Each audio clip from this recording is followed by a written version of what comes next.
So let's talk about this Tree of Life shooting. So over the weekend, obviously, the worst anti-Semitic shooting attack in the history of the United States. 11 people murdered in a synagogue during what we call a Brit Milah, a bris, which is where an 8-day-old boy is circumcised, and the baby naming ceremony takes place at that point. This was a conservative synagogue, not a politically conservative synagogue, a religiously conservative synagogue in Judaism, in American Judaism anyway. There are several branches of Judaism. I'm an Orthodox Jew, which means deeply observant, keep Sabbath, don't drive on Sabbath, keep kosher. There's conservative Judaism, which is sort of less Orthodox. People drive on Sabbath. They sort of keep a form of Sabbath.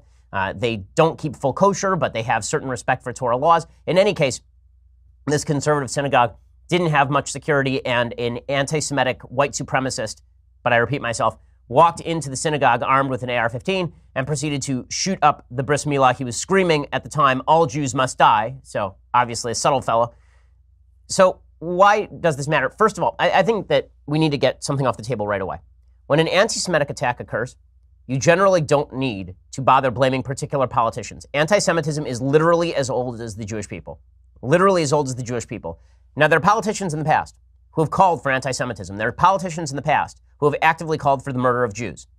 I'm not seeing a lot of those on today's American scene. There are a lot of politicians on today's American scene who hobnob with anti-Semites, who make common cause with anti-Semites. And we'll get to all of that in just a second. But folks who are blaming the left or the right for the anti-Semitic shooting that happened yesterday, white supremacism and anti-Semitic attacks on Jews have existed for decades in this country, long before anything that is going on in today's politics. And that's not to downplay what's happening in today's politics. That's what the rest of the show is going to be about. But let's just be clear about this.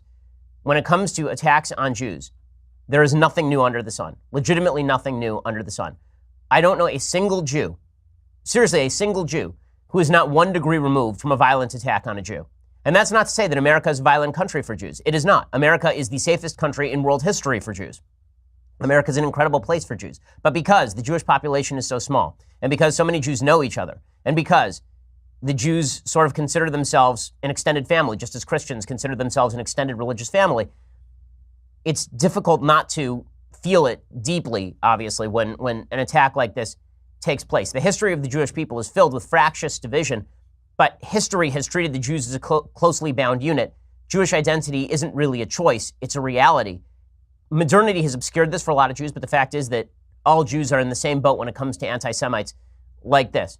And as I say, every Jew is 1 degree removed from some level of anti-Semitic violence. Now, I live in the Los Angeles community. I'm probably, if not the most prominent Orthodox Jew in the country, the most prominent Orthodox Jew wearing a yarmulke in the country, I think would be fair to say.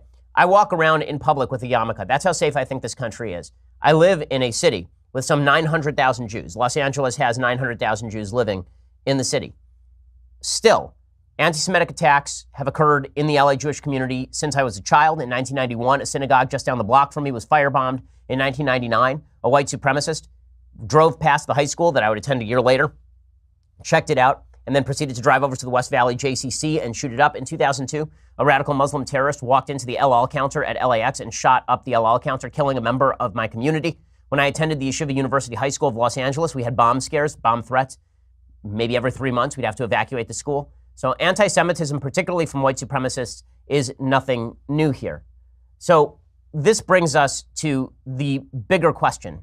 This brings us to the bigger question, and that is why this thing happened right now. Now, I'm not going to mention the name of the shooter because I don't mention the name of terrorists or mass shooters on the program. I don't want to give them any sort of glory. This mass shooter used a little-known social network to spew hatred toward Jews. He called them the children of Satan as he showed off his family of firearms. He now faces the death penalty after unleashing the guns on worshipers at the Tree of Life synagogue.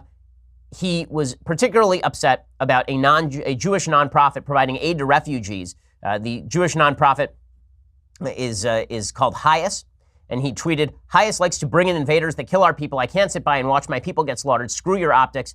I'm going in." That was the last tweet that he sent before he went and murdered a bunch of Jews, most of them over the age of 50, including a Holocaust survivor. He also had a particular dislike for President Trump. He dismissed President Trump as a globalist rather than a nationalist. He said, "There is no MAGA as long as there is a kike infestation."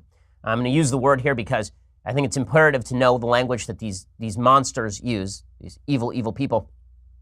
So the media's take on all of this has, I think, been quite simplistic and foolish.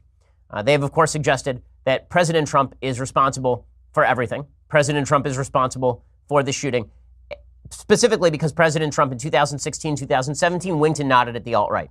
Now, I was highly critical of President Trump for doing that. I am highly critical of President Trump for doing that. I was the #1 target of alt-right anti-Semitism online in 2016 with a bullet. It was not close. 40% of all anti-Semitic tweets by the alt-right in 2016 were directed at me personally.